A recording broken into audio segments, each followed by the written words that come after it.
rivière Dordogne traverse un territoire remarquable avec sa nature encore préservée, son patrimoine culturel exceptionnel et un art de vivre marqué par l'empreinte de la rivière. En 2012, le bassin de la Dordogne a été classé réserve de biosphère par l'UNESCO, renforçant d'autant plus cette volonté de préserver cet environnement dans une optique de gestion durable autour de l'économie et des usages.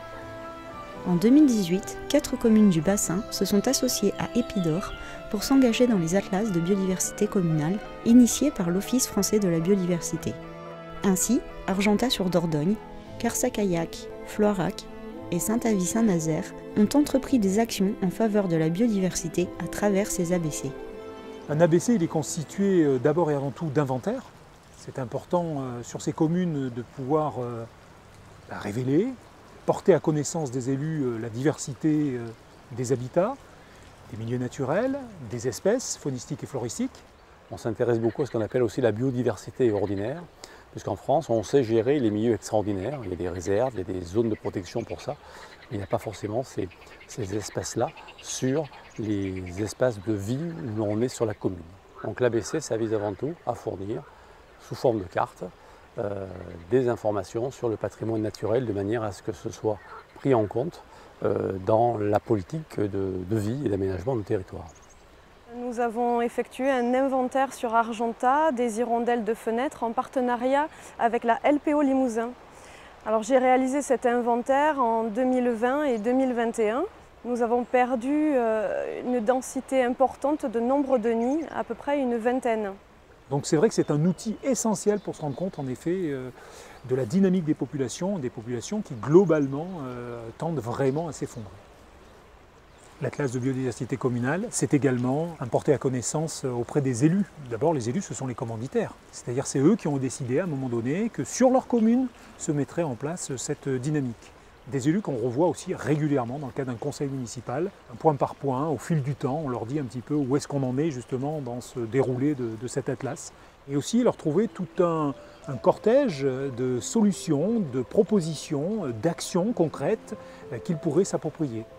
Aujourd'hui, le territoire, c'est de l'activité agricole, c'est ce qui fait vivre beaucoup de familles. Ce qui est intéressant, c'est déjà d'instaurer un dialogue et de savoir ce qu'on peut faire avec le monde agricole. Il faut que les gens soient persuadés qu'il faut faire les choses. La commune ne fera pas les choses toute seule. Donc l'important, c'est que justement, avec l'ABCDR, on peut mettre le doigt sur les choses qui ne vont pas, sur les déficiences qu'on a sur notre territoire. Et il faut persuader les agriculteurs que justement il y a urgence à travailler avec eux et qu'il y a des choses à mettre en place qui seront simples mais qui seront gagnant-gagnant. Le monde agricole gagnera autant que nous. Donc ça va être, oui, comme je pense, comme réorganiser et réaménager des haies vives entre les parcelles quand c'est possible. Ça va être replanter des arbres parce qu'on est quand même en gros déficit à mon avis sur la commune, recréer des bosquets. Ça va être peut-être à des moments acheter, oui, des bouts de terrain pour en faire un peu des sanctuaires et que ça soit des réserves naturelles où on est sûr que ça restera dans le temps, ça perdurera. On a aussi sur la commune un milieu associatif assez intense, donc ça serait bien que les associations puissent aussi participer d'une manière ou d'une autre à la création et au suivi de cet atlas. Après, au niveau des habitants, c'est arriver à trouver une bonne sensibilisation de la part des gens. C'est la problématique, je crois, de tous les projets qui sont menés. Donc c'est à nous à trouver les bons outils, à trouver les bonnes démarches, à trouver les bonnes actions à mener pour recenser un petit peu les gens qui sont susceptibles de participer à la création de cet atlas. Ça nous semblait intéressant parce que l'ABC de la biodiversité faisait le lien en fait entre un peu la mémoire de Floirac et puis les projets actuels. Alors la mémoire, pourquoi? Parce qu'il y a toujours eu à Floirac des scientifiques mais un peu autodidactes et qui ont fait un inventaire complet de la faune et de la flore de Floirac au fil des années, donc ça remonte à quelques décennies maintenant. Et puis le présent, parce qu'on a plusieurs projets en cours, notamment au niveau des espaces naturels sensibles avec le département du Lot. Puis il y a aussi tout ce que l'on fait au niveau de la commune, c'est-à-dire la démarche zéro phyto, le projet Life Nature avec Épidor là, qui permettra, je l'espère, de faire un aménagement écologique des berges de Dordogne. Donc cet ABC, c'était l'occasion aussi de mener des actions pédagogiques et des animations sur le terrain dans le cadre du pastoralisme, l'AFP, dans le cadre de l'ornithologie aussi par exemple. Par exemple là on est dans un parc entretenu par l'association foncière pastorale. Aujourd'hui on a 160 propriétaires qui nous ont mis des terrains à disposition.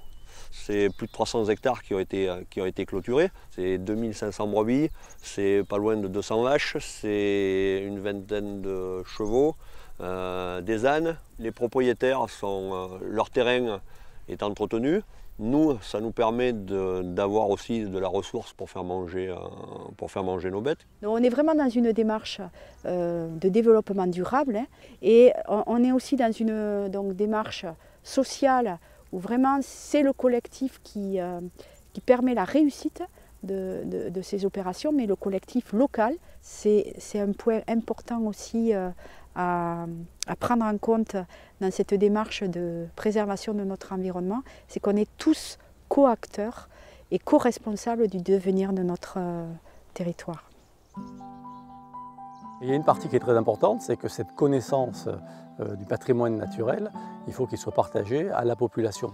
D'où le fait de dire on va faire participer les citoyens qui le veulent à la phase d'inventaire. C'est d'amener les personnes pour leur apprendre à justement faire la bonne photo, à savoir regarder et approcher un milieu, à savoir pourquoi pas manipuler un animal, si on attrape une libellule, comment on peut la manipuler, qu'est-ce qu'on regarde, de manière à pouvoir se sentir autonome. Et aussi les précautions à prendre, puisque tout ne doit pas être fait dans la nature sous prétexte que l'on fait un inventaire scientifique. On a mené une démarche d'identification de ces libellules sur une zone humide. Ça a permis, avec un naturaliste professionnel, d'attraper ces libellules, de les identifier, et les enfants se sont pris au jeu. Donc on leur a expliqué comment il fallait attraper ces animaux très fragiles. Et donc ils ont suivi ça avec beaucoup d'intérêt et ils ont attrapé des individus qui étaient très diversifiés. Donc on a eu un panel d'espèces assez surprenant d'ailleurs. Et donc on a pu découvrir des choses sur les mœurs de ces animaux qui sont peu connus. Hein. Donc je trouve que ça a été passionnant, un moment très très fort. Hein. Les ABC, c'est aussi de la pédagogie de l'environnement. Aller au contact des enfants pour les sensibiliser à la biodiversité et réaliser un projet en faveur de celle-ci. Aujourd'hui, on est en train de mener un projet pédagogique avec la classe de CE2, CM1 donc de l'école de Carsac. Avant de pouvoir commencer, il fallait qu'ils sachent ce que c'est que la biodiversité, ce que c'est que le vivant, ce que ce sont les espèces. Donc on a travaillé en amont en classe sur toutes ces connaissances un peu techniques. Et donc aujourd'hui, on leur a proposé le projet de la haie BNG en fait. Une haie en fait qui est favorable à la biodiversité. Ce matin, on a parlé de la haie qu'on va faire. On a fait des ateliers aussi sur la haie, à quoi elle peut servir.